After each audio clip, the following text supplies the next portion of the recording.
अस्सलाम वालेकुम। दिन भर की अहम खबरों और तज्जियों के साथ मैं हूं आज 7 बजे में आसमा इकबाल।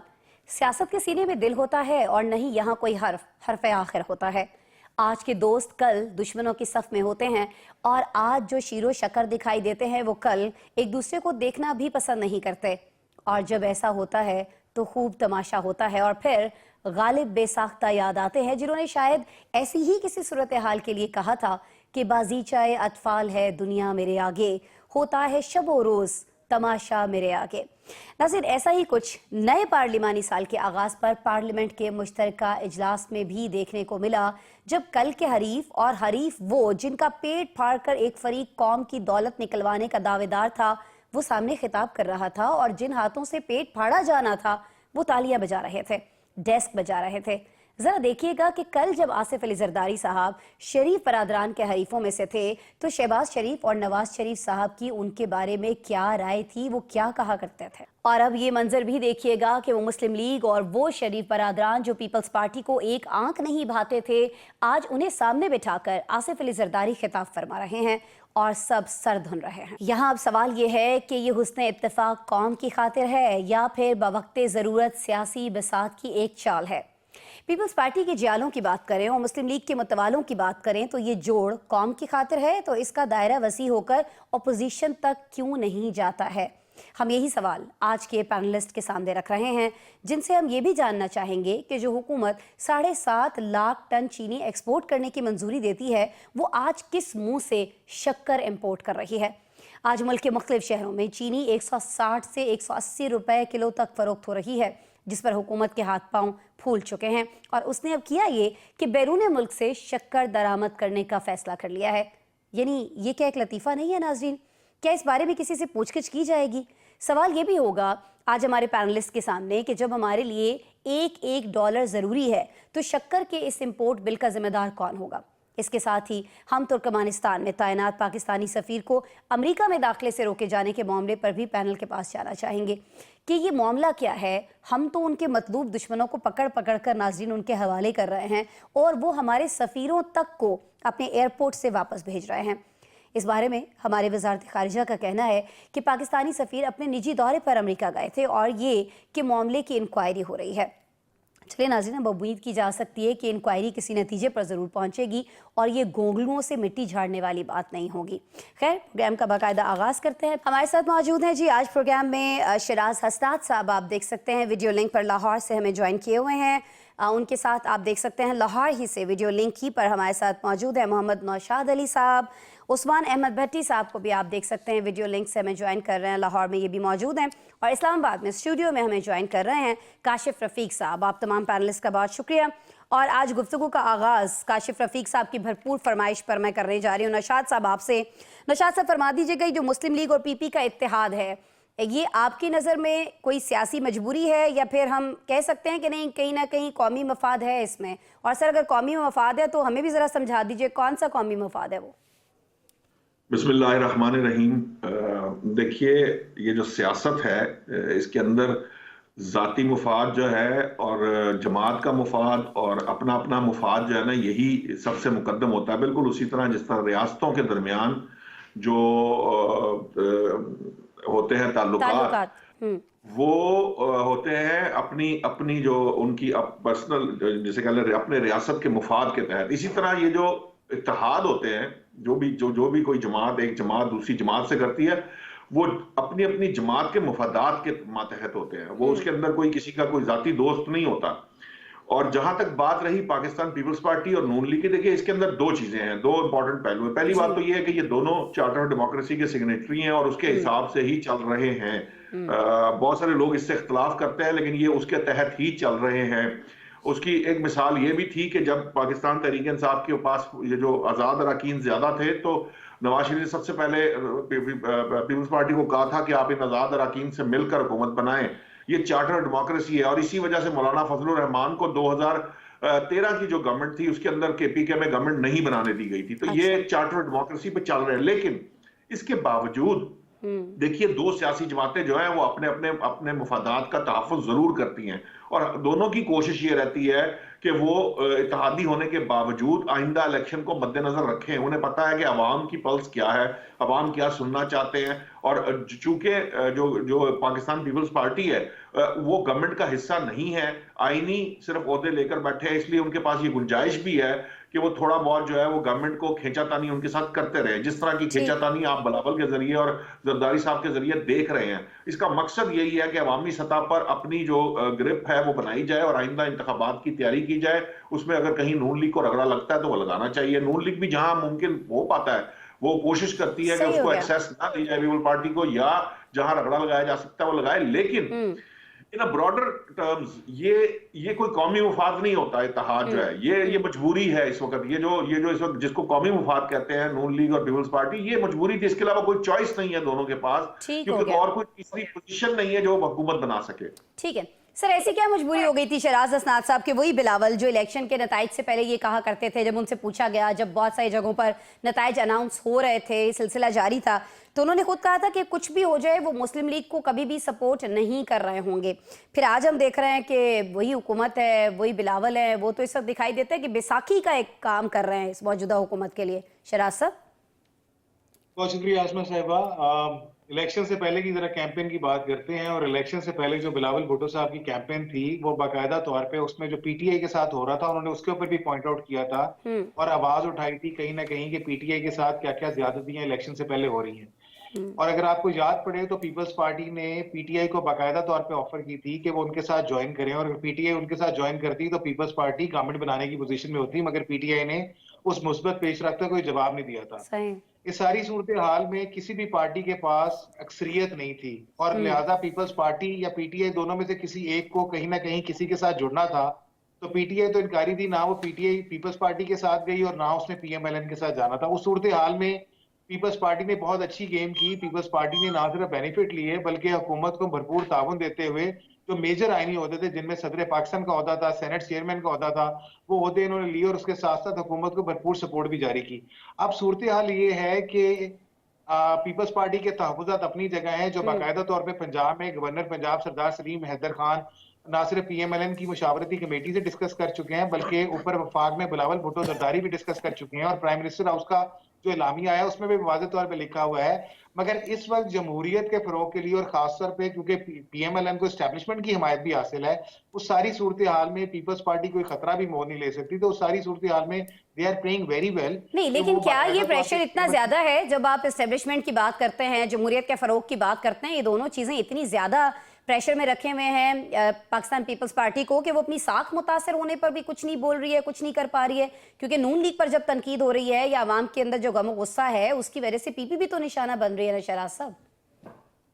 आसमा साहिबा, पीपीपी डायरेक्ट बेनिफिशियरी नहीं है। अगर आप देखें ये गवर्नमेंट के हलीफ हैं जो उनको सपोर्ट कर रहे हैं, मगर गवर्नमेंट के किसी भी काम में डायरेक्टली इन्वॉल्व नहीं है। बिलावल भुट्टो साहब ने अभी जो एक मेजर ओहदा लिया है वो हाई कमेटी का था, जिसमें ब्यूरोक्रेट्स की ट्रांसफर होनी थी। ख्वाजा आसिफ साहब को उसमें साथ रखा गया है और वो बहुत अच्छी मूव है, क्योंकि जो ब्यूरोक्रेट्स हैं उन्होंने आगे सारे इंतजाम करने होते हैं और इकदाम चलाने होते हैं जो भी डायरेक्शन गवर्नमेंट की तरफ से आती है। तो एक उनका अच्छा इंटरेक्शन ब्यूरोक्रेट से है जो मेजर 22वें स्केल में है। दूसरा ये कि देखें वो गवर्नमेंट के कहीं पे भी यानी किसी भी वजारत का हिस्सा नहीं है। हाँ, और ये हमें आज भी बिलावल भुट्टो साहब कहते हुए दिखाई दे रहे हैं कि जब भी तनकीद वाली कोई बात होती है तो वो कहते हैं कि जी हमने कौन सी कोई वजारत ले ली है। बट लेट्स सी कि अगर दोबारा इलेक्शन जब भी होते हैं शहराज साहब, तो क्या फिर ये बयान उनका ये काम आता है कि भाई हमने तो कोई वजारत नहीं ली थी। ये तब मेरे ख्याल में देखा जाएगा। खैर मैं अब आगे जी शहराज साहब कुछ फरमा रहे हैं आप। आखिरी बात, आप ये देखेंगे कि जब भी कभी इलेक्शन होंगे पीपल्स पार्टी और पीएमएलएन में कोई सीट एडजस्टमेंट नहीं होगी। पीपल्स पार्टी अपनी कैंपेन करेगी जिसमें डेफिनेटली वो अपने ओपोनेंट्स को टारगेट करेगी और उनकी पॉलिसी को, और पीएमएलएन अपनी गवर्नमेंट पॉलिसी करेगी जिसमें वो अपनी गवर्नमेंट के काम लेके आएगी। ये कहीं पे भी पीपल्स पार्टी इसका कोई क्रेडिट नहीं लेगी और बल्कि उसको क्रिटिसाइज करेगी जब भी इलेक्शन कैंपेन। ठीक हो गया। चलिए पीपल्स पार्टी तो जो करेगी, लेकिन मुझे ये बता दीजिएगा काशिफ साहब आप कि कहीं ना कहीं नून लीग से भी जब ये कैंपेन हो रही होगी मुल्क के अंदर, जब भी इलेक्शंस हो रहे होंगे आइंदा, उसमें नून लीग से ये पूछा जाएगा, शहबाज शरीफ साहब से पूछा जाएगा कि आप तो कहते थे कि आप इन लोगों का पेट फाड़ के तो उसमें से अवाम का लूटा गया पैसा और दौलत निकालेंगे, और कल आप उन्हीं हाथों से बैठे हुए उनकी तकरीर के ऊपर डेस्क बजा रहे थे। तो सवाल तो काशिफ साहब दोनों पार्टी से नहीं हो रहा होगा, आपको नहीं लगता? बिस्मिल्लाहिर्रहमानिर्रहीम। सवाल तो हो रहा है, जवाब कौन देता है? और जवाब कौन सुनने देता है और जवाब कौन बोलने देता है। जो बात आपने की, सड़कों पे घसीटना था, पेट फाड़ के पैसा निकालना था, एक दूसरे के खिलाफ 90 की दहाई में क्या कुछ हुआ, फिर मिसाक जमहूरियत हुआ, उसके बावजूद एक दूसरे के खिलाफ चलता रहा और एतमाद नहीं हुआ। लेकिन आज ये नून लीग के मतवाले और पीपी के जियाले इकट्ठे पता क्यों हैं? सिर्फ बुग़्ज़ पीटीआई में।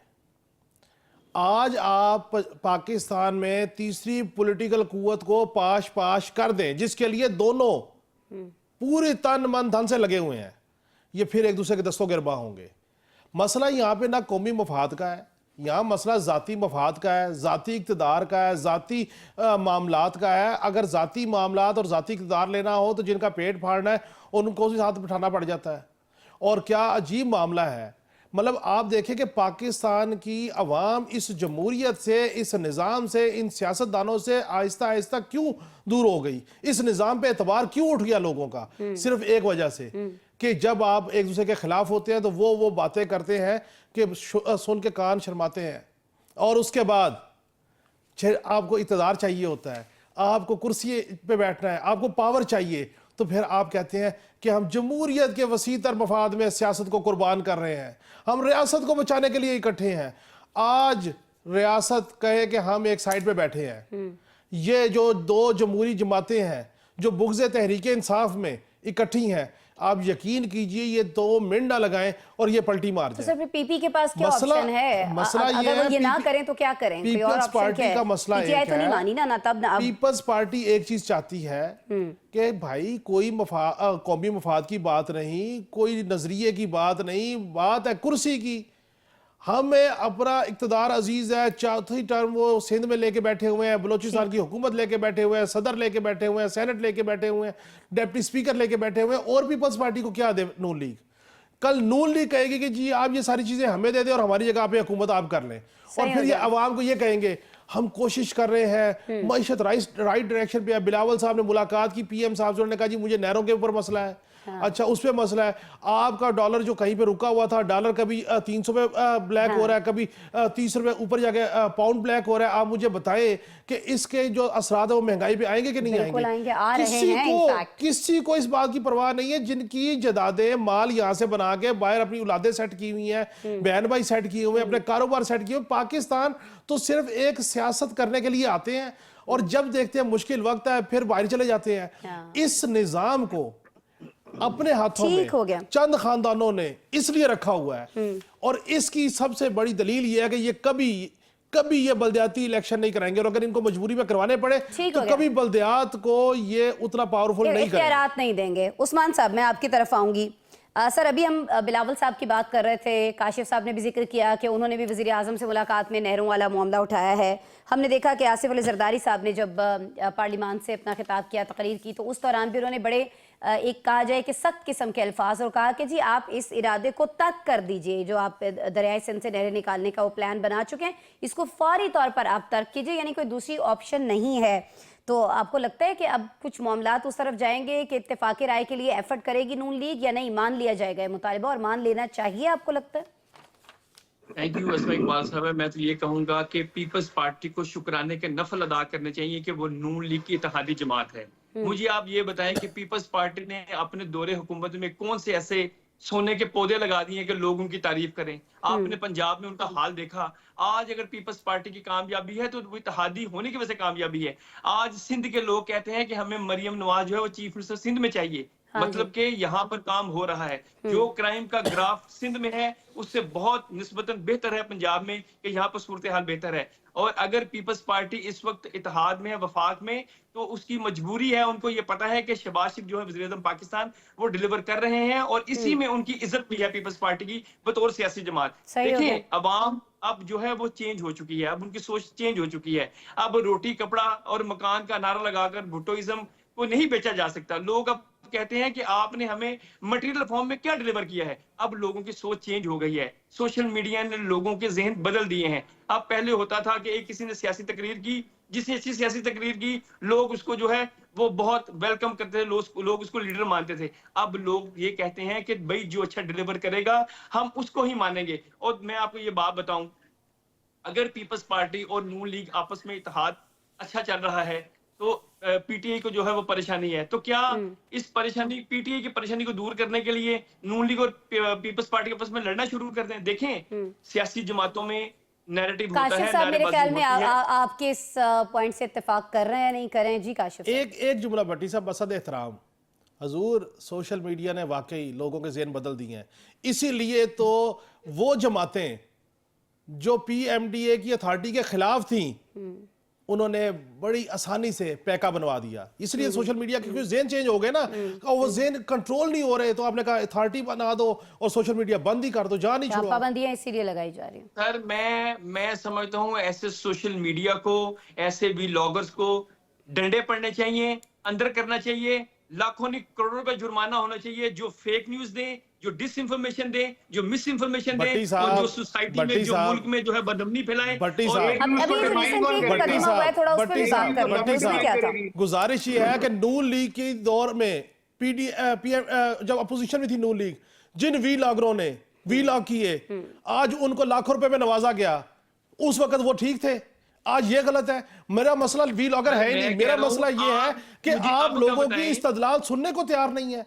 आप जब दिल करें आप सड़कों पे घसीटेंगे, जब दिल करेंगे आप देंगे, थम अप करेंगे आप। वैसे दिलचस्प बात एक लाइन में भी अगर जी, नौशाद इजाजत साहब। दें तो बोल दूं, ये काशिफ साहब जो है वो सारे का सारा मलबा डाल तो सियासी जमातों पर है, हालांकि जिनकी नुमाइंदगी करते हैं ये सारा मुद्दा असल में उनका है, फड्डा सारा उनका है, वो उनकी तरफ बात जाने नहीं देते। उन्होंने काशिफ जाके साहब। कुंडी खड़काई है कि मसला जाइए ये आओ है। आगे मेरा ये काम करो ना, अच्छा, करें ना लेकिन उनका उन्होंने काम। उस तरह से एहतजाज भी नहीं किया ना काशिफ साहब। वो तो नहीं, कहीं ना ऐसे कहीं मैं नहीं नौशाद करते। साहब से एग्री देखिए ना, करती हूँ। बात ये है, हमने सुना था जी काली पट्टियां तब तक नहीं उतरेंगी देखिए जब तक आप ये बात को उस तरफ लेके जा रहे हैं। ब्रेक मेरा लेना सवाल है एक सर, है, ब्रेक मेरा लेना सवाल है सर। ये है कि जनाब आपको वो कह रहे हैं करें, आप ना करें। आपने क्यों कहा था अपोजिशन में कि हम इसके खिलाफ हैं? आप कहें कि यहाँ अरे मरियम चलिए, अब औरंगजेब कर लिया साहब ना। ने क्यों इसको इनिशिएट किया था? मेरे ख्याल में हम उस्मान साहब को माइक दे दें वापस। आप कहें मैंने आज प्रोग्राम नहीं करना, फिर देखिएगा आपके साथ क्या होता है। आप कहें मैंने प्रोग्राम नहीं करना आज, फिर देखें। सर देखिए मैं तो हफ्ता 10 दिन छुट्टी में रह के आया हूँ, मुझे तो कुछ नहीं हुआ, मैं तो बिल्कुल हफ्ता 10 दिन नहीं था। लेकिन वो जो है ना वो जबरी रुखसत नहीं थी, वो जबरी रुखसत नहीं थी, ये अपनी सर, मर्जी से देखिए, छुट्टी पे गए थे। मेरी बात सुने जी, जब कोई जबरी रुखसत पे भेज दे, कुछ भेज दे, जो बात मैंने करनी है, मेरे पास 1000 तरीके, 1000 रास्ते हैं। मेरा सवाल ये है कि या तो आपका एक आर्गुमेंट सबके लिए एक होना चाहिए ना जी, आप ये वो भी गलत है, ये भी गलत है। टाइम बहुत कम हमारा ऊपर चला गया। उस्मान साहब जी, मैं ये कह रहा हूँ कि आप यहाँ पर कोई भी सियासी हुकूमत आ जाए, नून लीग आ जाए, पीपल्स पार्टी आ जाए, पीटीआई आ जाए, अगर ये सोशल मीडिया को बेलगाम कर दिया तो कोई भी हुकूमत कामयाब नहीं हो सकेगी। जो डोनाल्ड ट्रंप की अहलिया है मेलानिया ट्रंप, अभी उन्होंने 2 दिन पहले ये स्टेटमेंट दी है कि हमारे मुल्क में भी सोशल मीडिया लॉज को सख्त करने की जरूरत है। देखिए ये सोशल मीडिया का जो फिनोमिनन है ये खाली पाकिस्तान के लिए नहीं है। आप ये देखें कि यूके में जब लोगों ने प्रोटेस्ट किया और जिन लोगों ने एजिटेट किया, जिन लोगों ने सोशल मीडिया को यूज करते हुए चीजों को वायरल किया, उन लोगों को जब 16 इयर्स का वो लड़का था जिसको अदालत में पेश किया, तो जज साहब ने पूछा कि इसने क्या किया, इस पर क्या इल्जाम है। उसने कहा कि इसने जो वीडियो वायरल की उसकी वजह से मुल्क में बदअमनी फैली, उन्होंने कहा इसको अंदर करें। देखिए नहीं उस्मान साहब, इसमें तो किसी को भी एतराज नहीं है, कोई फेक न्यूज फैलाए या कोई बेअमनी के लिए कोई इस तरह की चीजें करे, उसके खिलाफ जरूर एक्शन होना चाहिए। लेकिन अभी ये मेरे ख्याल में 1-2 दिन पहले, शराज साहब तस्दीक कीजिएगा अगर मैं गलत हूँ, 1-2 दिन पहले ही एक शख्स के खिलाफ पैका के तहत हुआ है ना, जिन्होंने मरियम नवाज का जो उनका एक एक्ट था उसमें मेयो हॉस्पिटल के अंदर उस पर किया, उसमें उस्मान साहब बता दीजिए क्या वो सही है? उसमें होनी चाहिए कार्रवाई पैका के तहत। हम 4 मेरी क्लैरिटी है कि क्या जिस डॉक्टर के ऊपर ये पैका के तहत पर्चा दर्ज किया गया, यानी अगर वो कोई राइट चीज क्रिटिसाइज कर रहा है अगेंस्ट गवर्नमेंट, तो गवर्नमेंट के पास ये असूल है, गवर्नमेंट ने डिसाइड कर लिया कि ये फेक है और उसके ऊपर पर्चा भेजेगा। गवर्नमेंट आज जो लॉ भी लेके आया जा रहा है उसमें फेक न्यूज डिफाइन ही नहीं है। आप कैसे फेक न्यूज को डिफाइन कर सकते हैं? बताएं Usman Sahab. Something against government, if you are saying something against government तो वो फेक है, ये कोई क्राइटेरिया नहीं है। बताइएगा उस्मान साहब। शराज साहब ठीक है, टाइम कम है। 4 लोग यहाँ पे बैठे हैं, मैं हूँ, नौशाद साहब है, काशिफ साहब है, शराज साहब है। जी जी, मुझे आप ये बताएं कि आज तक हमारे पर किसी इदारे ने पर्चा दर्ज किया फेक न्यूज का? Because we are not producing fake news. चलिए अभी ब्रेक से नहीं अभी ब्रेक से वापस आके ना, पर्चा दर्ज हुआ है मंशियात का, मदीना जान में मंशियात का पर्चा दर्ज हुआ है। नहीं वो चले, आप चारों की बात कर रहे हैं ना, लेकिन मैं उस्मान साहब अर्ज कर लूं, फिर ब्रेक लेनी है मुझे। ਅਸੀਂ ਤਾਂ ਬੋਲ ਨਹੀਂ सियासी ਸਕਦੇ जमातें नहीं कराती, ਸਾਨੂੰ सियासी ਤਾਂ जमातें बोल नहीं के करती, बोलना नहीं ऐसे ਦਿੱਤਾ ਜਾਂਦਾ है, वो ਸਾਨੂੰ सालों असमा नहीं से बोलना पहले चले जवाब दे दिया नौकरियों से उस्मान निकाला साहब गया, उन्होंने वो कि किस उन्हें में पता निकाला है कि उन्हें किन लिमिट्स में रह के बात करनी है और बहुत सारी बातें ऐसी हैं जो काशिफ साहब को भी नहीं करने दी जाती। खुद काशिफ साहब ने चले इसका एतराफ कर लिया। तो बिल्कुल मैं मानता हूँ, मैं मानता हूँ, असमा भी नहीं करने देती। मैं खुद नहीं कर सकती सर, बहुत सारी बातें मैं क्या कहूँ, मुझे पैका से भाई खौफ है थोड़ा सा। क्या ये आज फ्रीडम ऑफ की- स्पीच है? आज की सहाफत को हम सहाफियों से खतरा है, किसी से खतरा नहीं है। बिल्कुल हम ठीक। लोगों ने अपना इमेज जो है वो खुद बुरा बनाया। हम ही में से जो लोग हैं, अगर मैं ट्रेडिशनल मीडिया में बात कर रहा हूं तो मैं बड़ा रिस्पॉन्सिबिलिटी से बात करता हूं। मैं ही अगर अभी सोशल मीडिया पे जाऊंगा तो मैं तमाम जो एथिक्स से भूल जाऊंगा। वाई? ये बात ये ठीक है। सबसे बड़ी रीजन है। तो फिर कि सर हम आप जो है- फिर सर बड़ी आइए, माजरत के आइए, साथ आइए। उस्मान साहब सिर्फ सोशल मीडिया तक रहते ना तो ये मामला ही ना खराब होता। ब्रेक लेना है मुझे शराज साहब। प्लीज अलाउ मी, जी, please sir. Allow me to give him the reason for that very जी, सर। प्रिसाइजली। भट्टी साहब, because conventional media is a control media and social media is not a control media. आप conventional media पे आज सारी पाबंदियां खत्म करें, वही बातें जो आप सोशल मीडिया पे कर रहे होंगे आप कन्वेंशनल पे भी आपको यही करेंगे। होती हुई दिखाई देंगी। Very true, very true. मैं ब्रेक आपको ले लेते हैं बताऊं, जी एक। कन्वेंशनल मीडिया रिस्पॉन्सिबल मीडिया है और कन्वेंशनल मीडिया पे भी अगर आप कंट्रोल- गलत बात करते हैं तो आपका मालिक आपको कंट्रोल नहीं, नहीं, निकाल सोशल देगा। मीडिया भी कंट्रोल हो रहा है ना, पैका मानते सोशल ही मीडिया हैं जो शराज साहब। सोशल मीडिया जो बेलगाम हुआ है वो इसलिए बेलगाम हुआ कि उसको पूछने वाला कोई नहीं था। यहाँ पर जो साइबर लॉस थे, चले उनमें आपने इतनी ये तो सख्ती मान नहीं लिया थी। कि कन्वेंशनल अदालत में मीडिया पेश को किया कोई जाता था। पूछने वाला था। चले अब ये तो सोशल आपने मीडिया को मान पूछने लिया वाला हो गया ना, कि हम पैका। लोग जो टीवी पे काम करते हैं उन्हें था कोई पूछने वाला। उस्मान साहब आपके इसी एतराफ के साथ ब्रेक ले लेते हैं। वेलकम बैक जी। आज आपको हम एक लतीफ़ा सुनाते हैं, जोक ऑफ द डे, और वो ये है कि जी पहले हमें लगा कि मुल्क में चीनी जो है वो बहुत ज़्यादा हो गई है, उतनी चीनी तो इस्तेमाल ही नहीं होगी, ज़ाया हो जाएगी, तो बेहतर ये है कि जो चीनी है इसे हम एक्सपोर्ट कर दें, इसको हम बाहर भिजवा दें। और हमने ये किया, लेकिन हमेशा की तरह हम जब कोई चीज़ एक्सपोर्ट कर लेते हैं तो फिर हमें पता लगता है कि पाकिस्तान में तो उसकी कमी हो गई, किल्लत हो गई है। अब उसका हल हमने क्या निकाला? उसका हल हमने ये निकाला कि हमने बाहर से शक्कर जो है उसको इंपोर्ट किया है। अब उसके साथ जो है उसकी वो सफाई है, जो भी उसका एक प्रोसेस होता है वो करके, और उससे दोबारा से चीनी और ये मीठा वगैरह सारी चीज़ें जो हैं वो हो रही होंगी, ताकि चीनी की जो किल्लत हो गई है उसको किसी तौर दूर किया जा सके। अब इसका जिम्मेदार कौन है? क्योंकि इसमें जो ज़र मुबादला हुआ है, खर्च हुआ है, जो पैसा दिया ना हमने शक्कर मंगाने के लिए, वो हमने डॉलर्स की सूरत में दिया है। शराज साहब, आपको जब ये खबर पता चली तो मैंने नहीं ख्याल कि आपके लिए कोई नई चीज़ होगी, क्योंकि हमेशा से यही हो रहा था। गंदम के मामले पे भी यही हुआ था, चीनी के मामले पे भी हम देख रहे हैं बहुत सारी हुकूमतें, बहुत सारी बड़ी बड़ी शख्सियात ये कर चुकी हैं। एक साबिक निगरां वज़ीर आज़म जो है वो भी इस तरह के स्कैंडल में रहे हैं। एक मौजूदा वज़ीर दाखिला, एक मौजूदा क्या कहूँ, मौजूदा वज़ीर दाखिला का ही कह देते हैं, वो भी हैं। तो हुआ तो कुछ नहीं सर, अब की दफ़ा क्या होगा?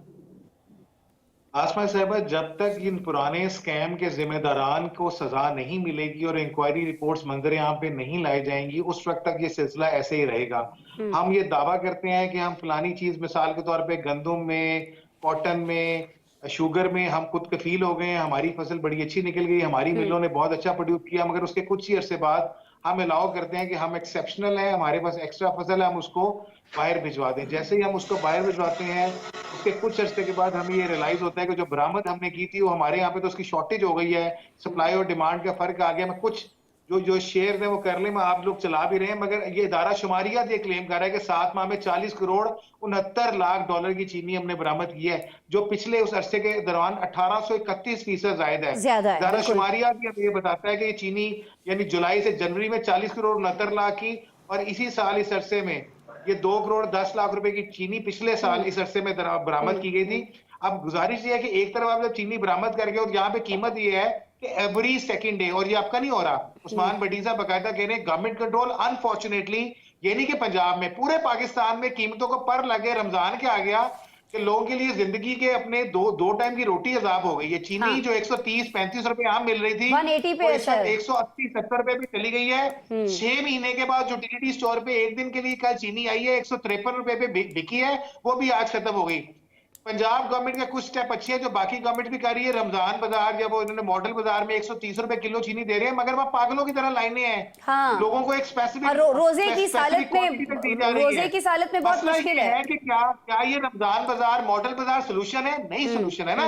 जब चीनी 130 रुपए किलो रमजान से पहले मिल रही थी, महीना पहले मिल रही थी, तो फिर आपको बरामद करने की क्या जरूरत है? चले मेरे ख्याल में ये जरूरत क्यों पेश आई और ये जरूरत किसने समझी, ये जरूरत किसने समझी, ये मेरे ख्याल में हम उस्मान साहब से पूछ लेते हैं। उस्मान साहब, किस महान हस्ती ने ये फैसला किया कि भाई ये चीनी जो है ये बाहर भेज दी जाए?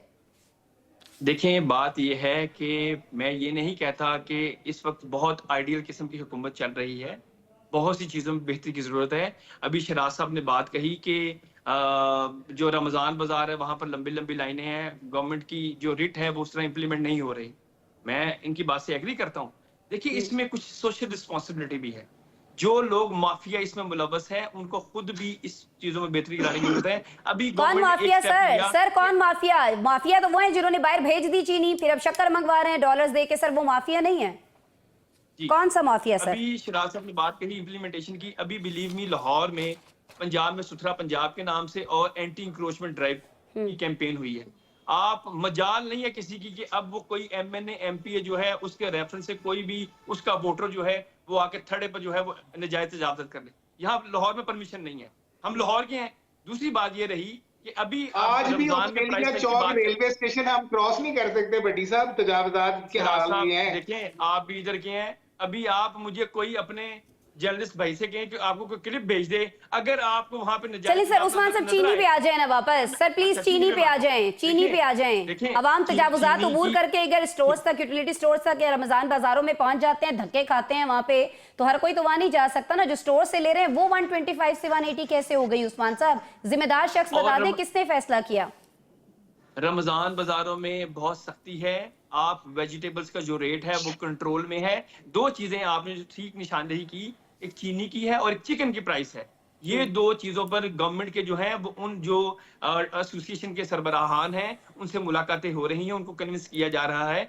देखें, आप ये देखें कि जो भी इसमें माफिया मुलव्वस है उनको ये मालूम है कि चीनी की जो जाहिर है हर इंसान के घर की जरूरत है और वो प्राइस हाइक कर देते हैं। इसमें गवर्नमेंट जो है वो उन पर सख्ती से अमल दरामद करवाने में जो है वो अपना डिसीजन ले चुकी है। क्या सर डिसीजन? नाकाम हो चुकी है सर। नाकाम का लफ्ज इस्तेमाल कर लेना उस्मान साहब, कुछ नहीं होता। कह दे नाकाम हो गई है। 125 वाली चीनी 180 में मिल रही है सर, क्वेटा तक में 180 रुपए में मिल रही है। मान लेना सर, एक जगह तो नाकामी का एतराफ कर लें। अस्मा इकबाल साहब, इसकी जो प्राइस है वो 125-120 रुपए होनी चाहिए। बात यह है कि हुकूमत को किसकी वजह से नहीं हुई सर? किसकी वजह से नहीं है सर? चीजों को बेहतर करने में हम इस चीज को वो हुकूमत भी एडमिट कर रही है। देखिए, अगर कोई रिपोर्ट पब्लिश हुई है, हुकूमत भी चाहती है कि हम उस माफिया की जो है वो निशानदेही करें। जो बिजली चोर थे उनको भी पकड़ा गया। और आपने अभी ठीक है सर, बिजली चोरों को पकड़ा। मुझे उस्मान साहब मुख्तसरन ये बता दीजिएगा, इंक्वायरी हो रही है, जो नाम आएगा आपको लगता है उसके खिलाफ कार्रवाई होगी जो जिम्मेदार होगा? मैं आपको इतना बताऊं कि ये सब लोग कहेंगे, शहबाज शरीफ साहब के नाकिदीन भी कहते हैं कि शहबाज शरीफ साहब इज अ गुड एडमिनिस्ट्रेटर। अगर वो किसी चीज का डिसीजन लेते हैं और वो कभी किसी की सिफारिश या किसी का रेफरेंस को ज़हन में दबाव में नहीं आते हैं। और मैं आपको गंदम की बात ये कहूंगा कि बिलीव मी, जो पिछले साल की गंदम थी, मरियम नवाज ने, वो जो लोग एजेंट माफिया था जो किसानों से गंदम लेकर महंगे दामों बेचता था, उन्होंने इस ट्रेंड को खत्म किया। अच्छा, आपने कहा नवाज शरीफ साहब दबाव में नहीं आते। ये जो काबीना इतनी बड़ी कर दी गई है ना सर जी, वो कहा जा रहा है कि इत्तेहादियों के दबाव की वजह से की गई है।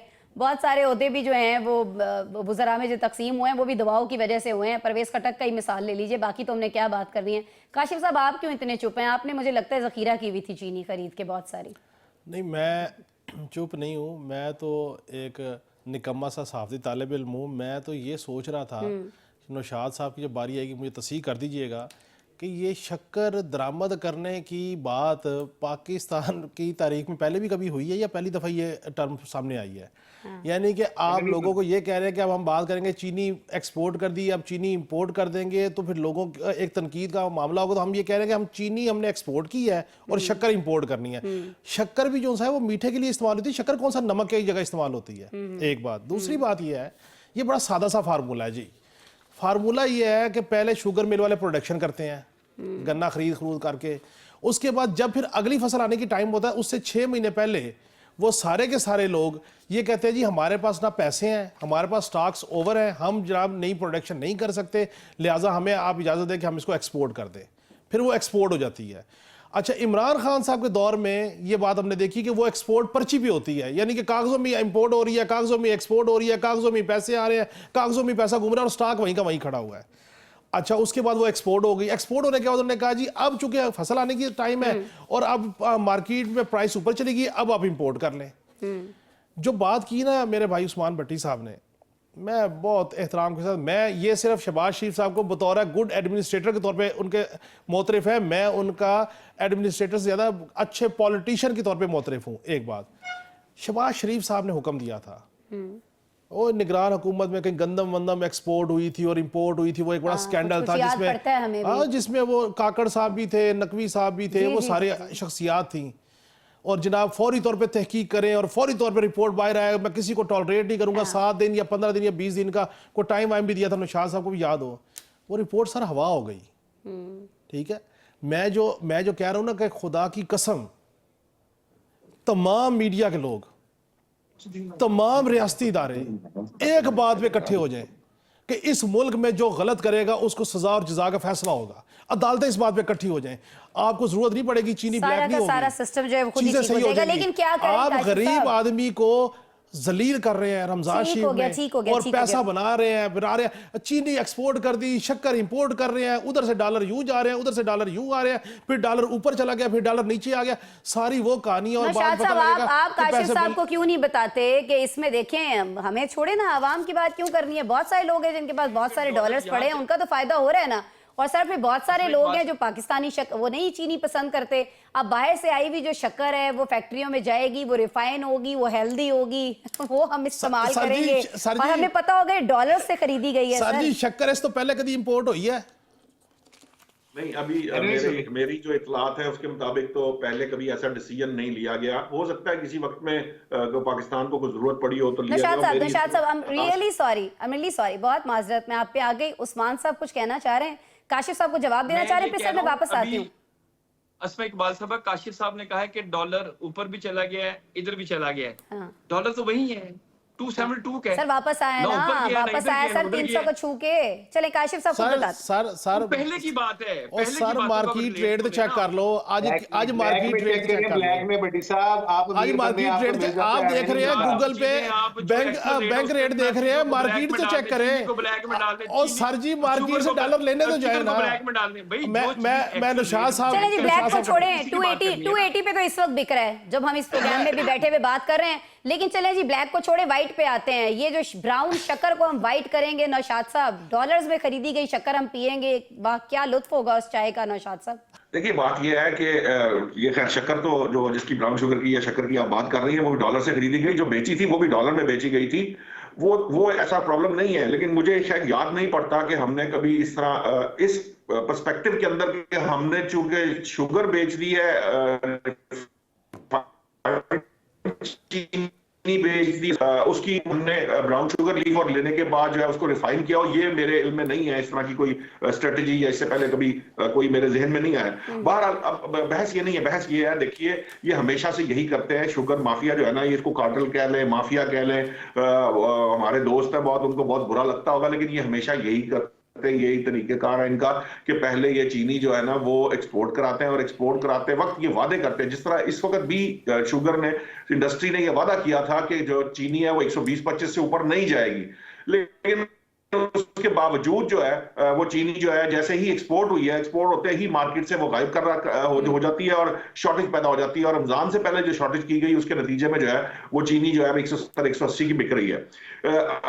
सुनी तौर पे तो काबीना ने जो फैसला किया था उसकी बुनियाद के ऊपर इन शुगर मिलों के खिलाफ शदीद कार्रवाई की जानी चाहिए जिन्होंने ये इंश्योर किया था, और इनको इनसे ये एश्योरिटी लेनी चाहिए, यानी इनको ये प्राइस देनी चाहिए कि जो भी चीनी जहां भी बिक रही है वो जितने की भी बिकी है उसके ऊपर जो भी पैसे एक्स्ट्रा दिए गए हैं वो वापस किए जाए, और शुगर मिलें जो है वो उसकी जिम्मेदार होंगी, क्योंकि शुगर इंडस्ट्री ने ये कहा था कि हम आपको 120 या 125 जो भी मामला तय हुए थे उस रेट पर ये चीनी देंगे। तो उससे हाँ जी, तो उस यकीन दहानी के एवज इन शुगर मिलों से वो जो ऊपर के एक्स्ट्रा पैसे हैं वो इनसे निकलवाए जाने चाहिए। ये जो पेट फाड़ के निकालने वाला काम है ना, ये यहां किया जाना चाहिए, और एक दफा करने के बाद ये गंदम की दफा भी हम देखते हैं और चीनी के मामले में भी देखते हैं, क्योंकि ये जो कैश क्रॉप्स होती हैं उसके अंदर इनके पास मार्जिन होता है कि ये बहुत जल्दी जो है वो लोगों को एक्सप्लॉइट करने की पोजीशन में ले आते हैं और गवर्नमेंट को एक्सप्लॉइट करते हैं। बड़े ही पॉजिटिव आदमी आप, कि गंदुम में जो इंक्वायरी रिपोर्ट आई थी उसके बाद जो कुछ हुआ, आप अभी भी समझ रहे हैं कि ये पैसे किसी से वापस लिए जाएंगे सर इस इंक्वायरी रिपोर्ट के बाद? एक जुमला ऐड कर सकता हूँ आपकी जी, इजाज़त जी, से? जी, जी, काशिफ देखिए, साहब, मैं ब्रेक तो है। ये चाहता हूँ कि शहबाज शरीफ साहब को सबसे पहले ये अनाउंसमेंट करनी चाहिए, क्योंकि चीनी की कीमतों के ऊपर शुगर मिल ने इनको यकीनदानी कराई थी, जो खालबन इनकी अपनी भी कोई शुगर मिल है इनके सर, टाइम साहबजादे ओवर हो गया। की, इनके साहबजादे की, सबसे पहले उस वो कहे कि जी इतना हम रिबेट जो है वो खजाने में जमा कराने को तैयार है, उसके बाद प्रेसिडेंट बन जाएगा ना जी, उसके बाद ठीक है, ये मिसाल कायम करनी चाहिए, लेकिन मिसाल एक और जगह पे भी कायम हुई है जी, पाकिस्तानी सफीर को लेकर। और मिसाल ये कायम हुई है कि एक सफीर जो कि अमेरिका ट्रैवल कर रहे थे, उनको वहां के एयरपोर्ट पर न सिर्फ रोका गया बल्कि उनको वहां से डिपोर्ट कर दिया गया, लॉस एंजलिस एयरपोर्ट से। हम वो हैं जी जो बड़े बड़े दहशतगर्द पकड़कर अमेरिका के हवाले कर रहे हैं और अमेरिका हमारे सफीरों को डिपोर्ट कर रहा है। ये बहस चल रही है इस खबर के आने के बाद से, हम भी इस पर थोड़ी सी बहस कर लेते हैं ब्रेक के। वेलकम बैक जी। सफ़ीर के हवाले से बात कर रहे होंगे, पाकिस्तानी सफ़ीर जिनका अमेरिका में दाखिला बंद कर दिया गया, उन्हें डिपोर्ट कर दिया गया। मैं शराज हसनात साहब आपकी तरफ आऊँगी, ये जो वाक़या हुआ ये पाकिस्तान के लिए वार्निंग था, नहीं था, आगे क्या होने जा रहा है इस पर तो मैं बात करूँगी। मुझे ये बता दीजिएगा कि पाकिस्तान में अब हमें इतनी जुर्रत होगी कि हम अमेरिका से इस वाक़े पर सर एहतजाज कर सकें एटलीस्ट? जी, मेरा ख्याल है बिल्कुल पाकिस्तानी गवर्नमेंट अमेरिका के साथ इस वाक़े पे एहतजाज करेगी, क्योंकि ये तुर्कमेनिस्तान में ये सफीर थे और 2006 से 9 के दरमियान में ये डिप्टी कौंसल जनरल भी रह चुके थे। जी, जी। अमेरिका में इन्होंने सर्व किया हुआ है। कुछ एलिगेशन इनके ऊपर मुबैना तौर पे बताए जाते हैं, कुछ माली बदनामियों के या जो भी थे, मगर बात यह कि इनके पास डिप्लोमेटिक पासपोर्ट था और डिप्लोमेटिक इम्यूनिटी हासिल होती है। हाँ। बावजूद इसके कि अपने जाती दौरे पे जा रहे थे, इनके सारे डॉक्यूमेंटेशन कंप्लीट थे, वीजा था, सारे ट्रैवल डॉक्यूमेंट्स थे, सारी आगे बुकिंग्स थी, इसके बावजूद ये सारा कुछ किया गया। तो इस पे पाकिस्तानी गवर्नमेंट को डेफिनेटली ये चाहिए, और मेरा ख्याल है कि पाकिस्तानी गवर्नमेंट कम से कम इतनी खुद मुख्तारी अपनी इतनी हैसियत जरूर रखती है। और दूसरा, that is a big alarming sign. जो बातें हो रही हैं कि ट्रैवल रिस्ट्रिक्शंस की, खासतौर पे अफगानिस्तान से शुरू होकर पाकिस्तान पे आएगा, तो ये जो जितने भी मेरे साथ साथी बैठे हुए हैं जो 5-5 साल के वीजा लेके बैठे हुए हैं, उस्मान भट्टी साहब तो ऑलरेडी बहुत ट्रैवल करते हैं अमेरिका में, और वैसे भी अब उनके पास एक ओहदा भी आ गया, तो that's quite a big alarming sign for the persons who have those designations. ठीक है जी, टाइम कम है।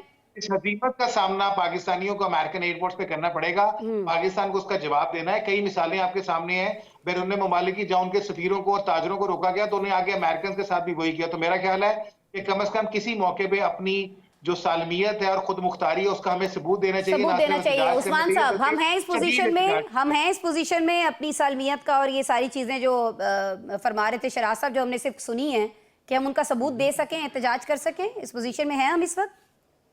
ये पाकिस्तान की सॉवरेनिटी थी कि पीटीआई ने बहुत ज्यादा प्रोपेगेंडा किया कि रिचर्ड ब्रैनन ने जो है वो ट्वीट कर दिया तो इमरान खान को छोड़ दें, ट्रंप की हुकूमत आएगी तो इमरान खान छूट जाएगा। ऐसा कुछ नहीं है। देखिए, पाकिस्तान एक खुद मुख्तार रियासत है और वो अपने डिसीजन लेना जानता है। ये जो वाकया पेश आया है, इस पर जो फॉरेन ऑफिस है उन्होंने कहा है कि हम तहकीकात कर रहे हैं कि ये ऐसा क्यों हुआ। अगर वो एक डिप्लोमेट थे तो वो तुर्कमेनिस्तान में उनकी अपॉइंटमेंट है, अगर वो निजी दौरे पर गए तो वो क्यों गए। जाहिर है पाकिस्तानी गवर्नमेंट ने भी तमाम डिटेल्स जो है उनके साथ शेयर करनी है। और अगर जैसे शराज साहब ने कहा कि उन पर कुछ क्राइम के एलिगेशंस थे कि वो किसी क्राइम में इन्वॉल्व रहे हैं, तो जाहिर है अब कोई डिप्लोमेट भी हो, बेशक उसे इम्यूनिटी हासिल है, मगर अब आज की जो वर्ल्ड फॉरेन जो रिलेशंस हैं वो डायनामिक्स चेंज हो गई हैं। अब आपको मालूम है कि जो डोनाल्ड ट्रंप हैं वो किस तरह इंडियंस को भी जहाज भर भर के वापस उन्होंने भेजा, मगर पाकिस्तान के तो साथ ऐसा कुछ वाकया भी नजर नहीं आया। हाँ, अलबत्ता ये एक रॉयटर्स ने खबर दी थी कि अफगानिस्तान और पाकिस्तान के बारे में जो अमेरिका की पॉलिसी है कि वहां पर जो सिटीजन के हवाले से वो कोई डिसीजन सख्त लेने वाले हैं कि वो कौन लोग हैं जो ट्रेवल के लिए अलाउ होंगे और कौन नहीं होंगे। अलबत्ता अगर जो एहसन साहब जो कि डिप्लोमेट्स हैं, अगर वो अरेस्ट हुए हैं तो क्या वजूहात हैं, अभी तक डिटेल सामने नहीं आई, मगर पाकिस्तानी गवर्नमेंट चले ठीक है, आप फरमा रहे हैं कि जब तक डिटेल सामने नहीं आती तब तक हमें चले इसी बात पे खुश हो जाना चाहिए कि जिस तरह से इंडियंस को जहाज भर भर के भेज रहे हैं, एटलीस्ट हमें नहीं भेज रहे। काशिफ साहब देखें, जो ताकतवर कौमें होती हैं, ममालिक होते हैं, उनके कमज़ोर लोग भी ताकतवर होते हैं।